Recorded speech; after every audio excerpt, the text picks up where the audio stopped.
Olá, mais uma vez estamos aqui dando continuidade às aulas da turma 3105 e essa aqui é a nossa aula 4. Já passeamos, né, pela aula um, 2 e 3, já vimos vários conteúdos e agora finalizando a nossa apostila com a aula 4 com mais 3 conteúdos, né, apenas para arrematar o que já foi visto anteriormente. Então prossigamos, já que este é o nosso último encontro neste formato, né? Mas em breve nos encontraremos nas próximas aulas de alguma outra forma, talvez dando continuidade com as apostilas dos outros anos, ou nos vemos por aí pelos palcos da vida, ou conversando fiado em alguma praça qualquer dia desses, né? Então deixo aqui o meu abraço e vamos lá. Escala geral. Né? Isso é um termo muito legal, né? Porque escala, a gente imagina o quê, né? A gente imagina a escala um sinônimo de escada, né? E na escada nós subimos pelos seus degraus, né? Então, uma escada você pode subir ou descer, né? Então, para nossa matéria, escala é um sinônimo muito bom de escada. Porém, né, nós temos uma pequena diferença, né, que escala é uma sequência de alturas, né, ou notas, como a gente já sabe desde a primeira aula, separadas em intervalos. Né, e cada nota dessa escala a gente chama de grau. Então, uma semelhança a mais com a questão da escada. Né?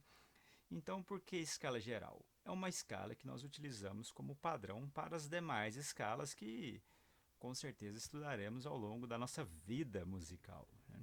Então, a escala geral é uma espécie de padrão que a gente pode estabelecer. Né? Então, é uma estrutura básica de sete notas.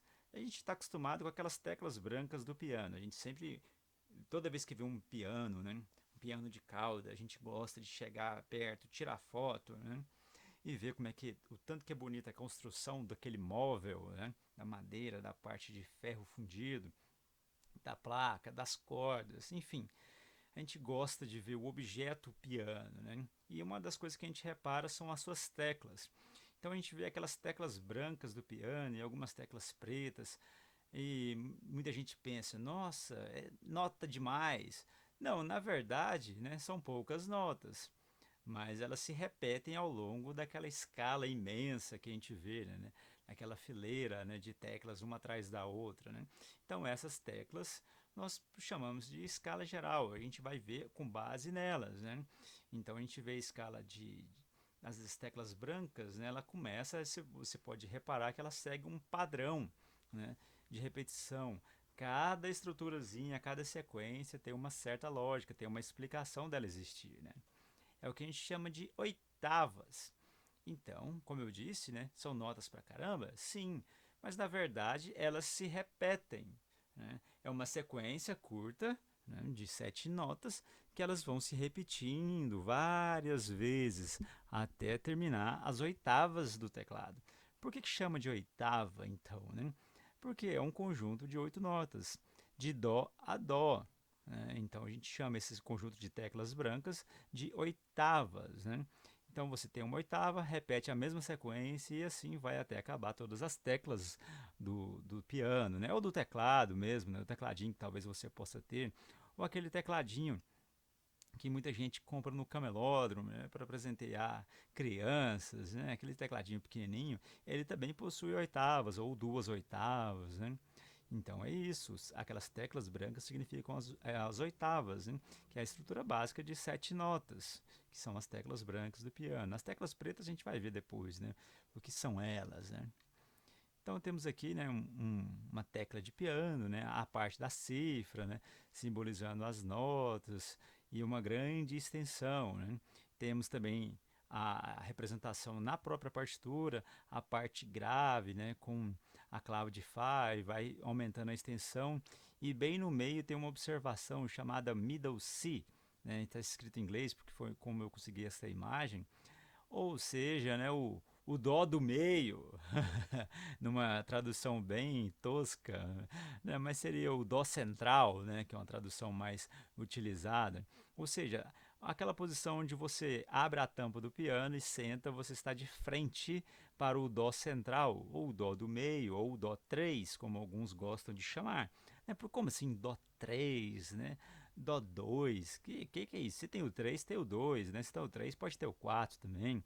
A gente vai ver isso aí, né? Então vamos ver como é que funciona essa estrutura nas claves, né? Como é que funciona? Como é que é essa brincadeira, né? Por que é chamado dó do meio ou dó central, né? Temos aqui, né, uma clave de sol, né, representando as partes agudas, né, do instrumento, né? A gente já viu isso, né, já conversou sobre isso, né? E a clave de Fá para as notas mais graves, né? Tá aí onde está o danado desse dó central, né? Esse dó do meio, né? Literalmente no meio entre as duas claves. A gente tem uma clave chamada clave de dó. E esse dó central é o dó na terceira linha da clave de dó, ou na primeira linha suplementar inferior da clave de sol, ou na primeira linha suplementar superior da clave de fá.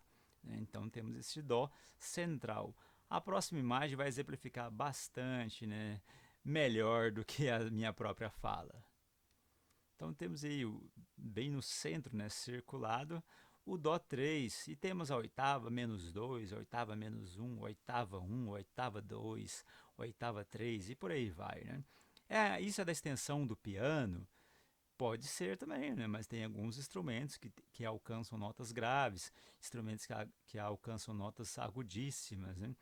E elas são separadas por oitavas. Então temos aí, né, o Dó 3 circulado, uma oitava acima, ou seja, até o próximo Dó, né, já começa a contar o Dó 4 e assim sucessivamente. Né?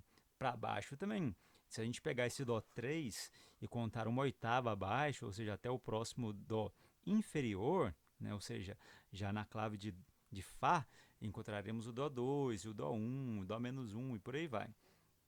Alguns músicos, alguns compositores, né, alguns autores de livros colocam um dó zero, né, no piano. Então isso vai muito de pessoa para pessoa, de compositor ou de autor de livros e tudo mais. Né? O importante é você saber que as oitavas são separadas, né, e elas são classificadas, elas possuem alturas.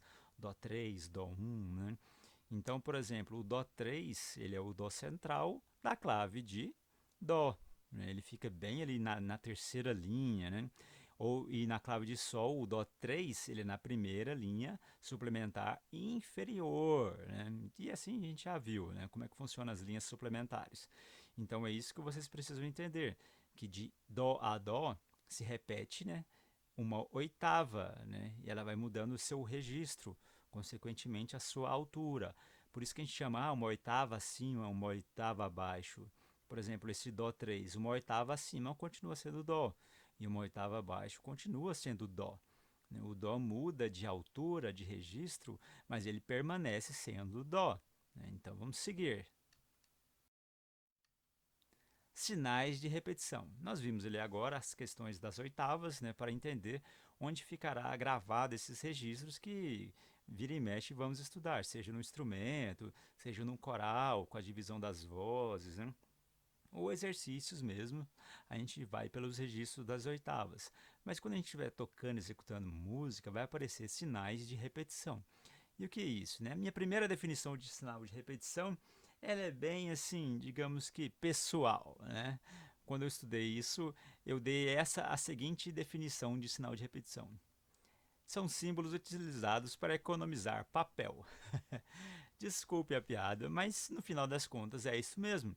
Para que escrever de novo uma parte muito grande se você pode colocar uma observação que ela repetirá a parte que você quer que toque novamente? Ou seja, você não precisa escrever duas vezes a mesma coisa. Né? Você pode simplesmente repetir uma parte, economizando assim, né, tempo, né, principalmente, e no final das contas, papel. Né? Porque ao invés de você escrever de novo, você apenas repete o que já foi escrito, o que já foi tocado. Né? Então fica muito mais fácil. Mas vamos dar um significado mais teórico, né, para isso. Né? São utilizados para indicar retornos ou saltos a uma determinada parte. Né? Então você está tocando e de repente aparece um sinal que te indica qual parte você deverá tocar, qual lugar que você deverá ir da música. Né? Você dá um salto, você vai para um lugar mais longe no começo ou no final de uma peça. Então, os sinais são utilizados para isto, né? Bem melhor essa definição do que a minha, né? Convenhamos. Então, esses são alguns sinais que vocês com certeza, né, encontrarão por aí, né?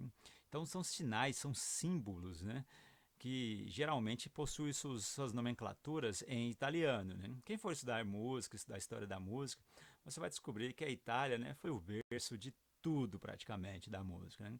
Tudo que se desenvolveu, né? As óperas italianas são muito melhores, desculpa aí falar, né? Mas é uma opinião minha. Mas vamos lá, né? Deixa a opinião do professor de lado, vamos para o conteúdo, né? Então temos esse primeiro símbolo, né? Que é o segno, né? O segno, né? Que a gente fala bem em português rasgado, né? O segno, né? Que é em italiano. Ele significa sinal ou placa, né? E é conhecido também como S, né? Quando vocês estiverem tocando ou verem um ensaio de uma orquestra, o maestro vai se referir a esse símbolo como S, né? Porque parece um S bem estilizado, né? Com um sinal de porcentagem, sei lá, um pouco yin yang, não sei, né? Mas esse sinal chama-se segno, né? Ou sinal ou placa, né? Mais comumente chamado de S. E essa bola com uma cruz no meio, né? Parecendo um alvo, é chamado de coda. Coda, em italiano, também significa rabo, ou, né, uma palavra mais bonita, significa cauda, ou seja, final. Está lá a cauda não fica no começo de um bicho, né, na cabeça. A cauda fica na parte posterior. Na música também, a cauda, ou coda, ficará na parte final da música, né? Uma parte mais depois da metade da música, né, sendo mais preciso, né? E esses dois compassos com essas bolinhas, né? Essas duas bolinhas, né, tanto no primeiro compasso quanto no segundo, chama-se ritornello, né, ou retorno, né? Como é que funciona? Você toca, na hora que você se deparar com essas duas bolinhas, né, num compasso à frente, você tem que retornar as duas bolinhas do compasso lá atrás, onde estiver, né? Seja com 2 compassos, seja com 20 compassos. Você retorna onde tem o sinal de ritornello, né? Lembrando que você tem que tocar essa parte 2 vezes, né? Na segunda vez não há necessidade de repetir, você segue adiante. E esta próxima palavra não é fine, né? Muita gente usa essa palavra como fine, né? Fine não é em inglês, lembramos, né? Que é em italiano, né? Então precisamos falar ela em italiano, é fine, né? Então fine, já pela própria pronúncia, já indica que é o fim ou final, né? Então são palavras, são termos que vão aparecer para você. E esse DC? DC é a concorrente da Marvel no cinema, né? Não, não é, né? DC significa da capo, né? Da capo significa do começo, né? Ou da cabeça, ou, né, da capa, como alguns já ouvi, né, utilizando esse termo, né? Então, da capo indica que você deve voltar ao começo da peça até uma determinada parte. Então, são símbolos, são sinais, né, são letras que vão aparecer nas partituras que vocês estudarão ao longo da vida musical de vocês, né? Então, é bom já vocês se familiarizarem com elas, né? Um outro símbolo que aparece no meio da partitura, aparece assim um ritornelo e em cima, né, um colchete escrito 1. Significa literalmente casa 1, né? Significa que você deve chegar nessa casa 1 e retornar, né? Tem um símbolo de ritornelo até determinada parte, geralmente o começo, né? Dessa parte e tocar. Quando chegar no compasso anterior à casa 1, você não tocará, você pulará para a casa 2 e seguirá adiante na sua música. Isso é legal pra caramba, porque é muito comum aparecer casa 1 e casa 2, né? Também, como eu disse lá no começo, né, são símbolos, né, utilizados para economizar papel. Para que você escrever tudo novamente, você pode escrever, né, colocar o ritornelo, que ele toca igual, e quando chegar ele toca a próxima parte da música a partir da casa 2. E tem uns sinais de abreviatura. Este não é para economizar papel não, é para economizar tinta, digamos assim. Por quê? Porque às vezes você quer escrever uma parte rítmica que ela é igual durante vários compassos. Imagina você escrevendo alguma coisa que toca o mesmo ritmo na mesma nota durante, deixa eu ver, 20 compassos, né? Então, para que você escrever aqueles vários sinais, várias células rítmicas ao mesmo tempo, em todos os compassos iguais, isso pode gerar confusão. Então, você cria um sinal para que apenas o sinal esteja dentro do compasso, indicando que você irá repetir a mesma coisa, conforme o exemplo.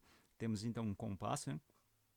2 por 2, que temos esse C cortado, né, que era o quaternário, dividido por 2, né, digamos assim, indicando que é um compasso, né, 2 por 2, um compasso binário. Então temos um grupo de colcheias, né, dois grupos de colcheias. Então para que escrever essas 8 notas, né, durante esses próximos 4 compassos? Não há necessidade, apenas colocando esse sinal, esse símbolo, né, que parece um pouco, né, o sênior, né, o S, né, sem o S, né? Ele é um sinal de repetição, então ele vai indicar que você deverá tocar as mesmas notas, né, do mesmo jeito durante os próximos 4 compassos até finalizar na nota Lá, no último compasso. Então são sinais de abreviatura, mas vamos ver na prática como que funciona isso, né? Então ainda sobre os sinais de repetição, tem uns exemplos na própria apostila que eu vou demonstrar para vocês, né?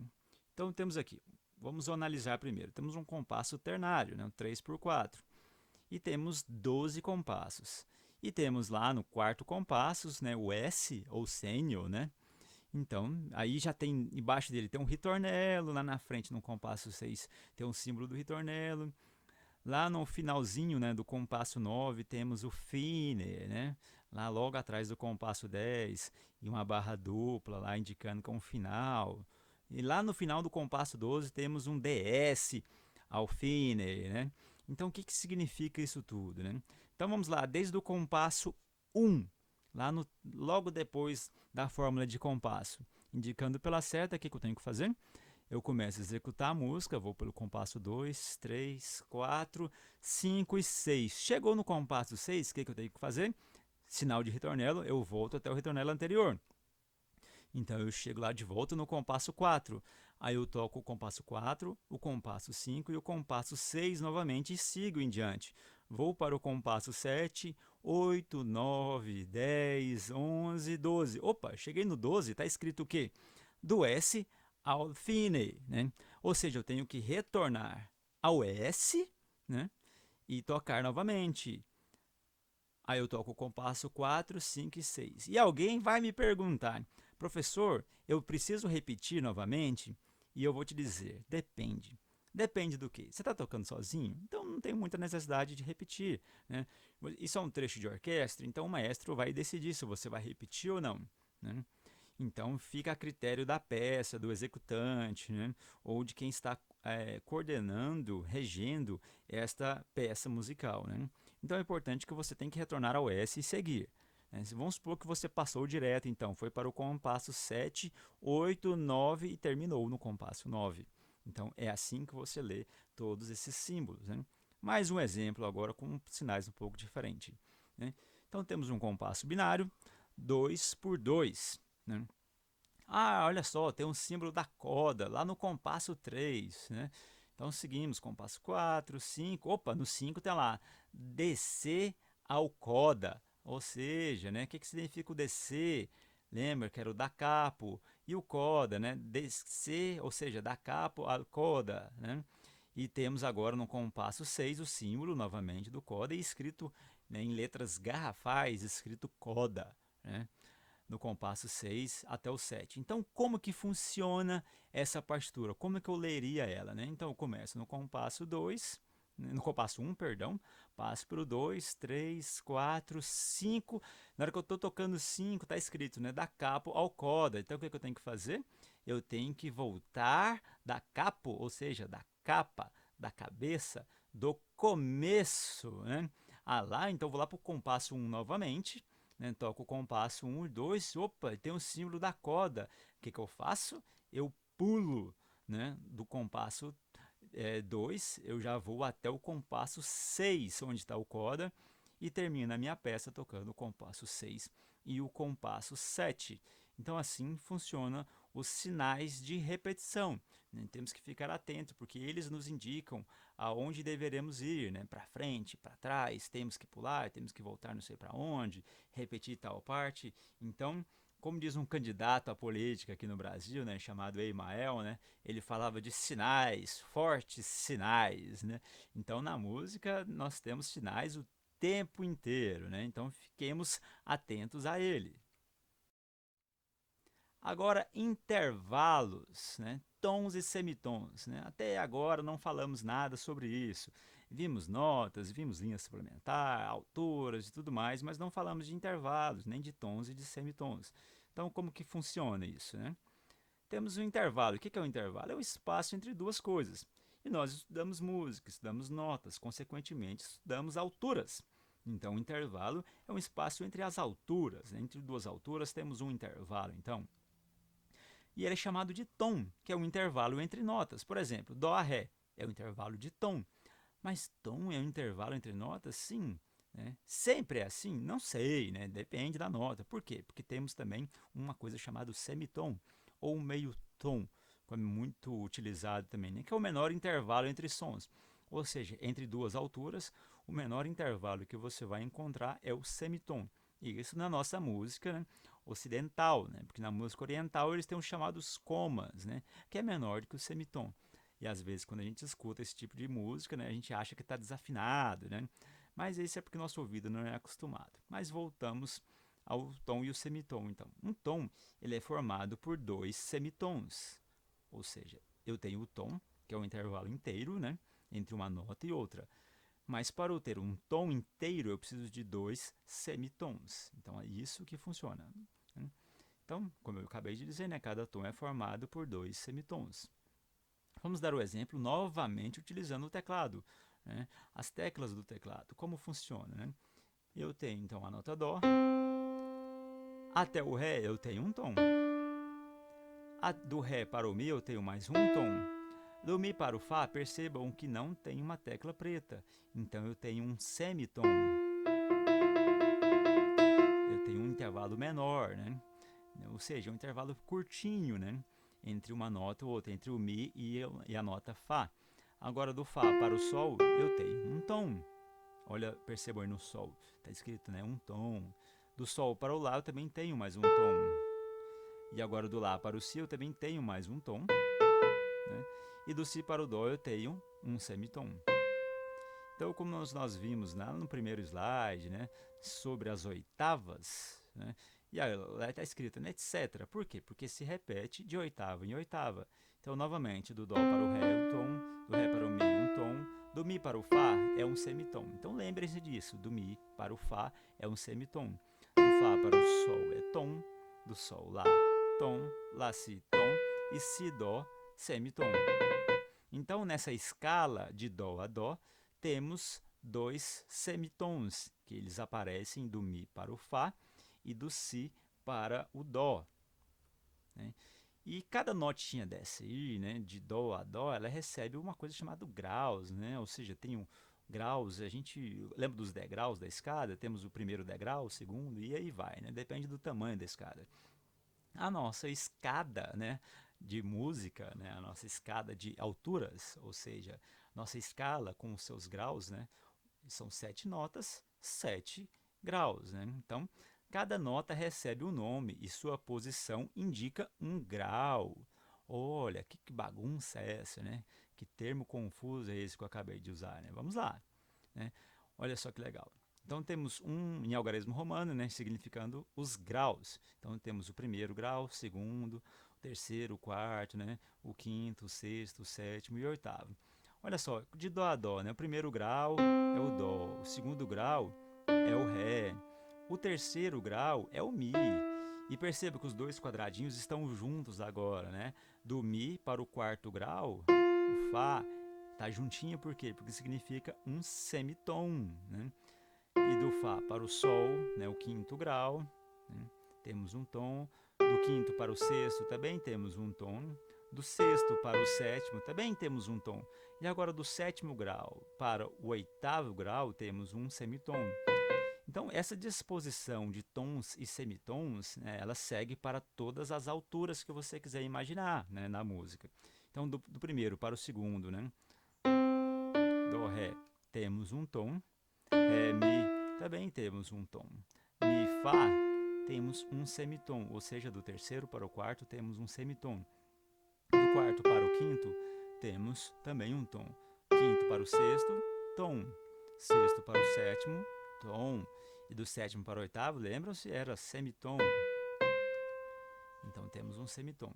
E como assim, né? Cada nota recebe um nome, né? Cada grau recebe um nome, cada altura dessa aí, né? Cada parte, né? Cada quadradinho desse recebe um nome. Não é apenas dó, ré, mi, fá, sol, lá, si, ou né, sol, lá, si, dó, ré, mi, fá, né? Não é bem isso. Isso é o nome das notas. Como é que funciona então, né? O primeiro grau, né? Ele recebe o nome de tônica. Então, na escala de dó, o primeiro grau é chamado de tônica, o segundo, ré, é chamado de supertônica, o terceiro, mediante, o quarto, subdominante, o quinto, dominante, o sétimo, superdominante, ou seja, ele está sobre a dominante, né? Está acima dele. O sétimo é o sensível. E o oitavo grau é a tônica novamente, porque ele é a mesma nota anterior, numa oitava abaixo. Lembra que começa a repetir de 8 em 8? Então, já deixo a dica aqui para vocês memorizarem esses nomes, mas deem uma atenção maior, né, mais especial para o primeiro grau, né, de tônica, para o quarto subdominante e para o quinto dominante, porque são nomes recorrentes, né? Vocês vão ouvir eles durante várias aulas, durante o resto da vida de vocês enquanto músicos, né? Ou seja, daqui mais uns 500 anos vocês estarão ouvindo esses nomes, né? Então, vida que segue. Vamos adiante, continuem estudando. Teve dúvida, volta o vídeo, né? Teve dúvida, sei lá, posta nos comentários, procura ajuda no Google, mas tome muito cuidado com o Google. Ele não é um professor tão bom assim, né? Cuidado com o YouTube também, né? Volte ao vídeo, compre bons livros, ouçam boas músicas, né? E procurem sempre melhorar. Até qualquer dia desses por aí, né? Pelos palcos, como eu disse, né? Pelas salas de aula, né? Sei lá, pelas praças também. Um dia a gente acaba se encontrando por aí. Tenham todos um bom dia, boa tarde ou boa noite, não sei, né?